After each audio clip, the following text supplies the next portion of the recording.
Hola, hola, ¿qué tal? Los saludo nuevamente. Hoy ya comenzamos a entrar en materias más específicas y específicamente vamos a hablar de las patologías reactivas. Esta clase es la primera de dos clases de patologías reactivas, una por la trascendencia, por la frecuencia, porque son una de las más vistas. Entonces, vamos a hacer unas generalidades en este video con algunas de las más comunes y en un segundo video veremos el resto. Debemos comenzar primero recordando que en la mucosa oral tenemos dos tipos de tejido, o está compuesto por dos tipos de tejido, que es el epitelio y el tejido conectivo. Y que en las patologías reactivas, tanto el epitelio como el tejido conectivo puede responder. En algunas patologías reactivas hay mayor predominio del epitelio, en otras hay mayor predominio del tejido conectivo, en algunas, como en la quelitis actínica, hay respuesta de ambos tejidos. ¿Ok? Entonces, en base a esto, hemos hecho una primera clasificación de las patologías reactivas, si es que responde más el epitelio o si responde más el tejido conectivo. Tenemos que recordar también que este epitelio está compuesto por queratinocitos dispuestos en diversas capas, en que la capa más externa es el estatocórneo de la queratina, que después se va a desprender, ¿cierto? Y que eso genera es parte de la funcionalidad del queratinocito. Después viene el tejido, la capa granulosa, después la mayor parte es la capa del estrato espinoso, y finalmente acá, en el inicio, está la capa basal y suprabasal. La capa basal es aquella donde se produce la mitosis, donde se produce la renovación celular y después la célula va sufriendo cambios conformacionales, morfológicos, hacia arriba hasta desprenderse en su etapa normal de 7 a 10 días. Bajo el epitelio tenemos el conectivo, que hay una capa superficial, subepitelial de tejido conectivo laxo, después una zona de tejido un poco más denso, donde también vamos a ver otras estructuras como vasos sanguíneos, como acá, o en su profundidad tejido graso, glándulas salivales, tejido mucoso, tejido nervioso, todo eso como parte de la mucosa y la submucosa. Esa es la histología básica. Ahora, las patologías reactivas son provocadas por un agente etiológico de una intensidad leve, pero constante. Y este agente puede ser de origen traumático, por ejemplo, un roce constante sobre un aparato ortodóntico, sobre un retenedor, o puede ser de tipo químico, por ejemplo, la acción constante de la placa bacteriana, o por algunos fármacos que van generando una serie de estímulos sobre el epitelio o sobre el tejido conectivo.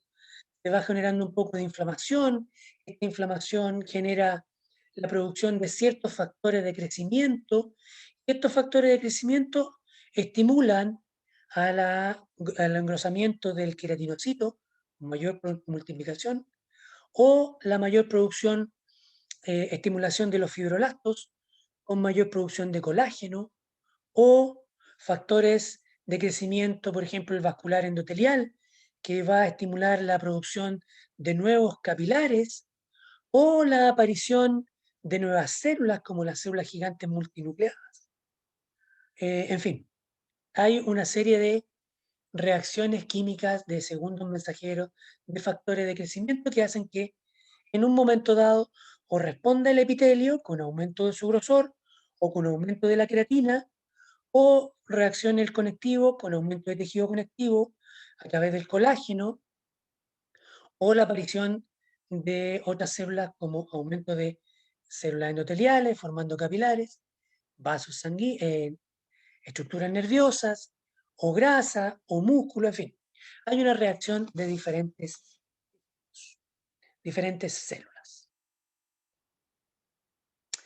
La clasificación de las patologías reactivas, según el tejido que reacciona, ya dijimos que la podemos dividir en de predominio epitelial o de predominio conectivo, teniendo en cuenta que siempre hay respuesta de ambos, ¿sí?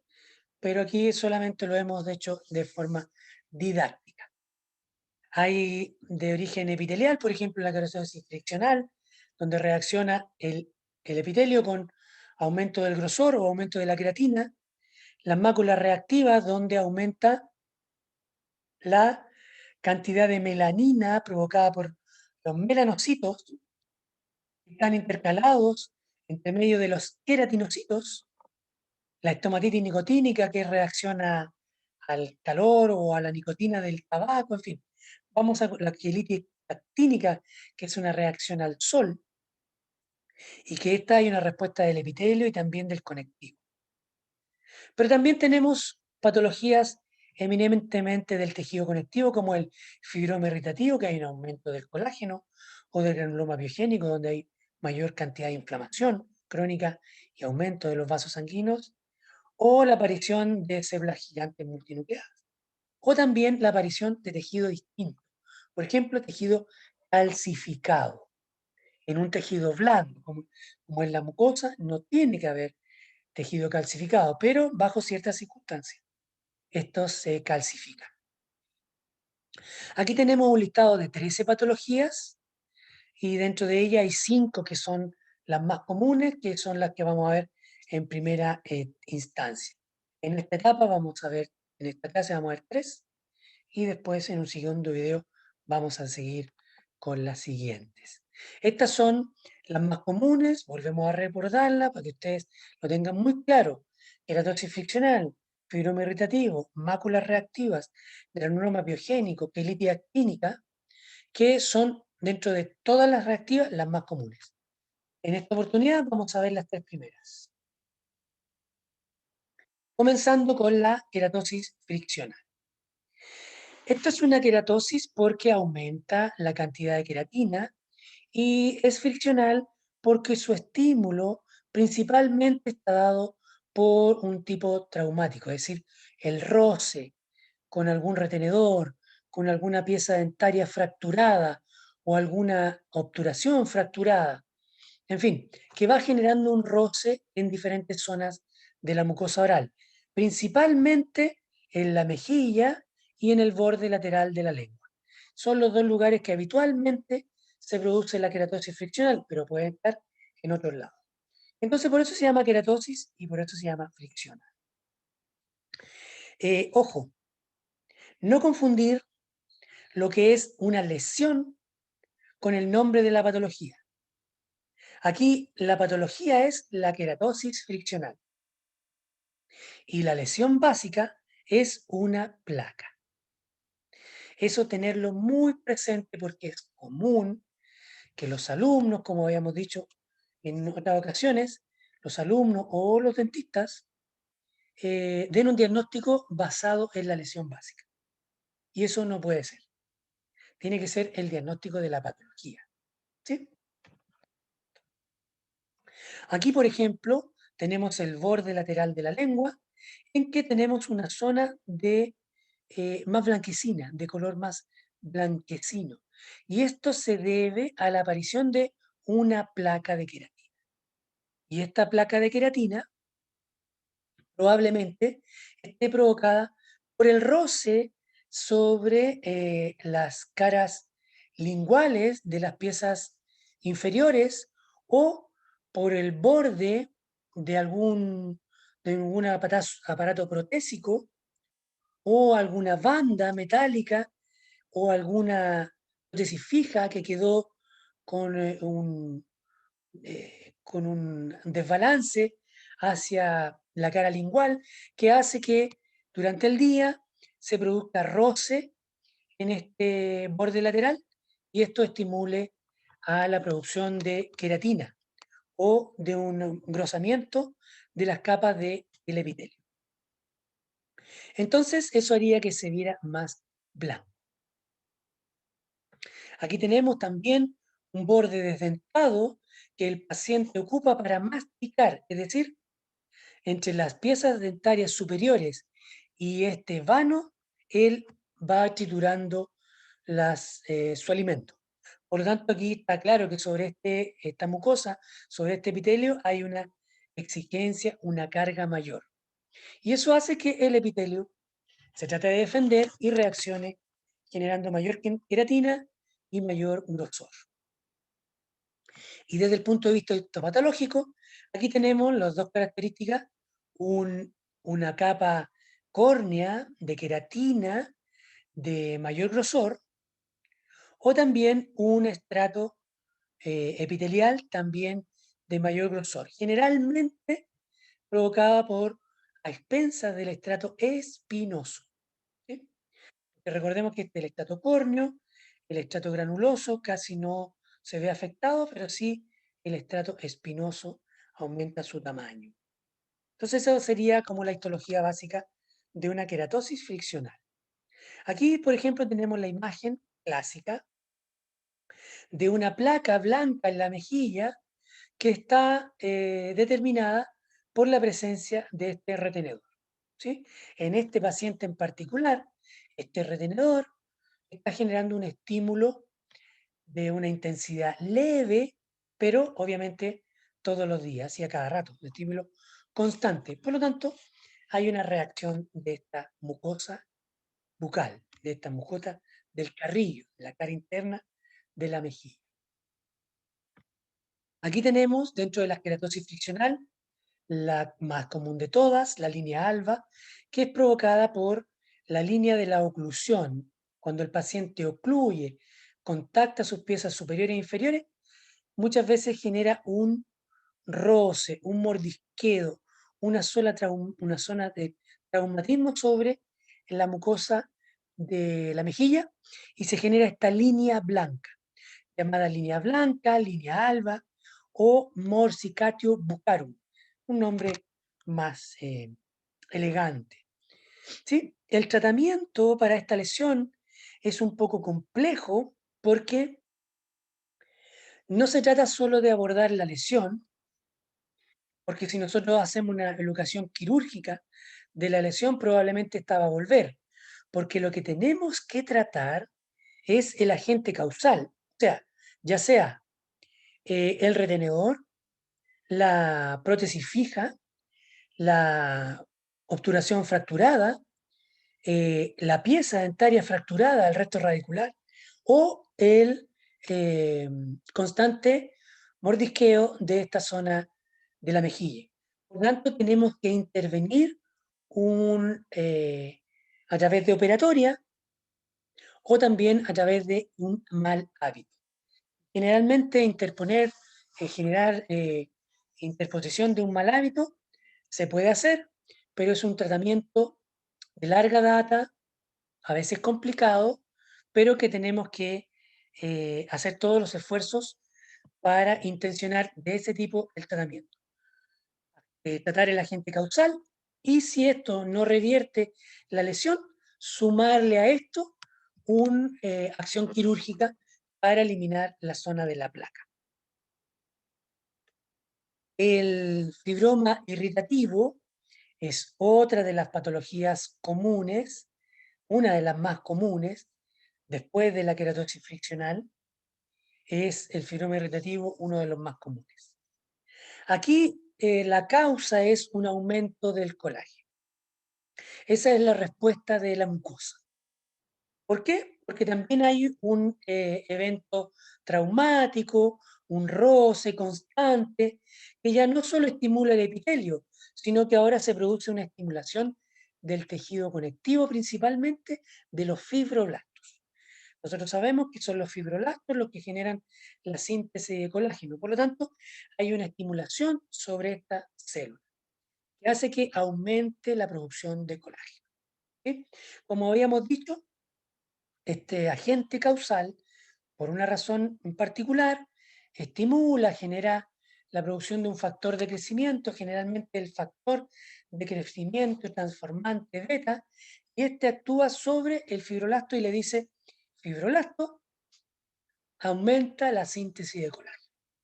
¿Sí? Entonces, este aumento de colágeno en esta zona en particular va a hacer que exista un crecimiento exofítico, ¿sí? Generando una lesión básica en base a una pápula cuando es pequeñito o a un nódulo, como en este caso, cuando ya excede el medio centímetro o el centímetro hacia arriba. ¿Ok? El fibroma irritativo. Generalmente el fibroma irritativo va a tener un epitelio con una superficie lisa. Esto es súper importante porque hay otras lesiones que también se van a dar como nódulo, pero que tienen alteraciones en su superficie. Entonces eso nos va a permitir generar un diagnóstico diferencial con el granuloma piogénico, por ejemplo, que es muy rojo, o con el papiloma oral, que tiene una superficie digitiforme, como vamos a ver en clases sucesivas. Este fibroma recibe varios nombres: pseudofibroma irritativo, fibroma traumático. Están todos correctos. Lo único importante que hay que fijarse en que hay que usar nombre y apellido. ¿Se fijan? Son nombres compuestos por dos palabras. Si yo ocupo solo el nombre de fibroma, estoy cometiendo un error, porque fibroma se refiere a múltiples patologías. Hay muchas patologías que comienzan con el nombre de fibroma. Por lo tanto, utilizar solo el nombre de fibroma sería un error. Y además, cuando yo ocupo solo la palabra fibroma, generalmente me estoy refiriendo al fibroma verdadero. Esa es una neoplasia benigna de los fibroblastos, en que hay un aumento del número de fibroblastos, una multiplicación exagerada de los fibroblastos, ¿ok? Que es diferente a acá, porque aquí no hay aumento del número de fibroblastos, solo hay una mayor producción de colágeno por parte de estos. O sea, mayor trabajo, pero no mayor número de fibroblastos. ¿Ok? Perfecto. Cuanto a la histología, nosotros tenemos que recordar que la histología básica tenemos una cantidad de colágeno bien determinada en normalidad, pero como en este caso de acá, tenemos un aumento exagerado de las fibras colágenas. Aquí hay una cantidad enorme de fibras colágenas que se han producido por estos fibroblastos. Entonces, hay una diferencia entre un tejido colágeno laxo y este tejido colágeno mucho más denso o hiperdenso, como se ve en el fibroma irritativo. El epitelio, en el caso del fibroma irritativo, puede estar de mayor grosor, de menor grosor o un grosor normal. Muchas veces o responde o no responde el epitelio. Lo importante acá es la respuesta predominantemente del tejido conectivo, ¿sí? Y se ve de forma lisa. Aquí nosotros tenemos que tener muy consideración que esta es una lesión reactiva, por lo tanto es benigna. Eso significa que no duele, que no es malo, que crece lento, que tiene un factor etiológico muy claro. En este caso de acá, ustedes pueden ver aquí que falta una pieza dentaria, hay un vano. Entonces, este espacio hace que la mejilla se meta en este vano y eso haga que roce con estas piezas dentarias y se estimule la mucosa. Esto ocurre, ¿cierto?, en ciertas personas con predisposición a hacer estos fibromas. No en todos va a ocurrir. Y como ya dijimos, puede ser una pápula o un nódulo, dependiendo del tamaño. Aquí, por ejemplo, tenemos una pápula, porque es una lesión muy pequeñita, y que está asociado a un factor etiológico muy claro, que es la cara interna de esta prótesis, donde había una hendidura, un socavado, una cavidad. Ahí está. Entonces, esta zona provocaba un roce de la zona y además un espacio que el epitelio va a tratar de llenar. Entonces, ahí la solución, el tratamiento aquí es simplemente rellenar esa zona, hacer una cirugía y después todo queda perfecto. Ya dijimos que se puede presentar como pápula o como nódulo. Generalmente como nódulo puede tener un tamaño promedio de 1 centímetro, pero también puede haber un poco mayores, de 2 o 3 centímetros. Aquí, por ejemplo, tenemos este fibroma irritativo grandote. Esto medía 3 centímetros o un poco más. Estaba en una mejilla. Este, lo vi yo pensé que era por el tamaño, descarté que fuera un fibroma irritativo. Yo pensé que era una neoplasia de glándulas salivales, pero la histología estaba lleno de tejido colágeno. Entonces, este es un fibroma irritativo de mayor tamaño. Este también tiene como 1,5 centímetros, pero acá, fíjense, es una pápula pequeñita y en este caso estamos viendo una forma muy irregular, ya no es tan redondito.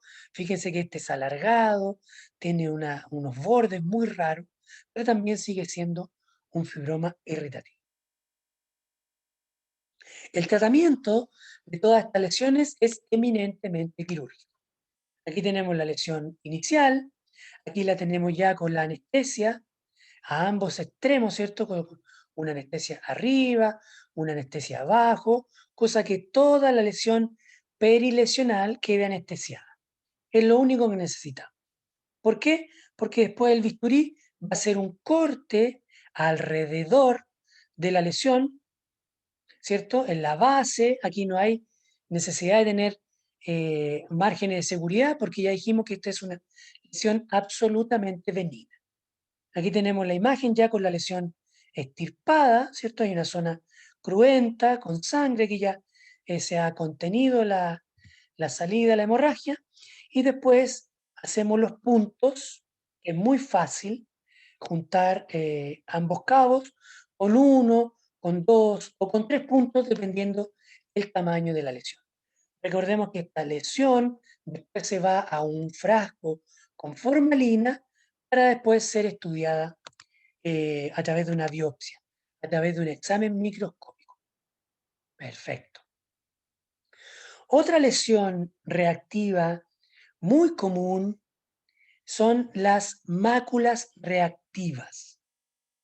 Estas máculas reactivas, como su nombre nos indica, es un cambio de coloración en la mucosa, a eso se refiere mácula, y reactiva es porque se produce en respuesta a un estímulo de diversa etiología, como vamos a ver. Hay un aumento de la melanina, principalmente es la melanina la que está encargada de este cambio de color, por eso generalmente van a ser de color café. Café claro, café oscuro, incluso negro. Pero también puede ser, dependiendo del origen, puede ser un color verde, morado, en fin. La lesión básica, ya dijimos, es una mácula, porque es un cambio de coloración. Plano. Estas máculas pueden ser de origen hereditario, es decir, genético, por una raza, ¿cierto? O familiar. El paciente trae estas manchas melánicas en su encía principalmente o en las mejillas, en fin, o pueden ser reactivas. Y estas pueden ser provocadas por un roce, por un traumatismo, por una mordedura, por un flanco de una prótesis, por algún aparato protésico, en fin, ortodóntico, en fin. O puede ser por fármacos, hay varios fármacos que producen tinciones en este último tiempo, por ejemplo, para que ustedes sepan, los fármacos antirretrovirales van generando un aumento de la melanosis en la cavidad oral y vamos teniendo manchas hipermelánicas. O el humo del tabaco va generando estas tinciones en las encías vestibulares de los grupos 2 y principalmente el 5, o también de las mejillas, que son los dos lugares donde más se concentra el humo del tabaco. Ahora, ¿qué es una mácula y qué es un nevus? Tenemos que tenerlo muy claro. ¿Por qué? Porque clínicamente se ven iguales. Entonces yo no puedo saber a priori si es una mácula o es un nevus. Va a depender un poco de las características epidemiológicas que me diga el paciente. Si lo tiene hace mucho tiempo, si es genético, si es chiquitito, si tiene bordes claros o no. Yo podría hacer una aproximación de si es una mácula o un nevus, pero en general se ven muy parecidos. Ahora, ¿qué es una mácula? Una mácula es un aumento de la melanina, aumento de la molécula de la melanina que tiene un color café, ¿cierto? Y eso genera el cambio de coloración. Ahora, el nevus es un aumento del número de los melanocitos, es decir, las células que producen melanina. Eso ya hace una diferencia. Uno es una mácula y el otro es un nevus. El nevus tenemos que recordar que está intercalado entre los queratinocitos, como aquí o como aquí, ¿cierto? En que está en la capa basal muchas veces, y es una célula que en la histología pasa casi desapercibida. Hay que tener muy buen ojo, hay que tener muy entrenado el ojo para poder diferenciar la morfología del melanocito del queratinocito. Entonces, si hay aumento del número de melanocitos, como en este caso, yo voy a tener un nevus. Si hay el número de melanocitos normal en una placa histológica, pero si hay aumento del pigmento, voy a estar hablando de mácula.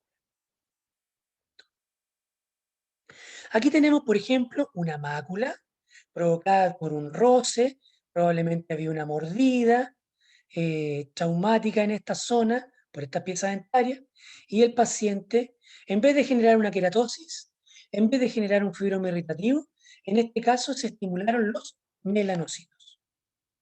Generó una mácula melanótica.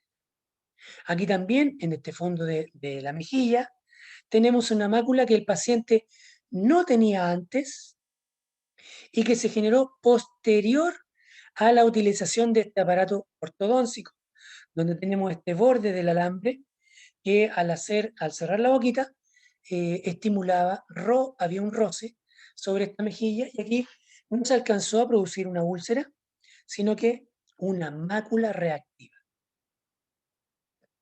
Hay veces que tenemos zonas donde es más difícil encontrar el agente etiológico, pero aquí podría ser esta pieza dentaria, que al cerrar la boquita generaba un roce sobre esta mejilla, un roce en una zona muy irregular, que también hizo que se estimulara de manera muy irregular estos melanocitos.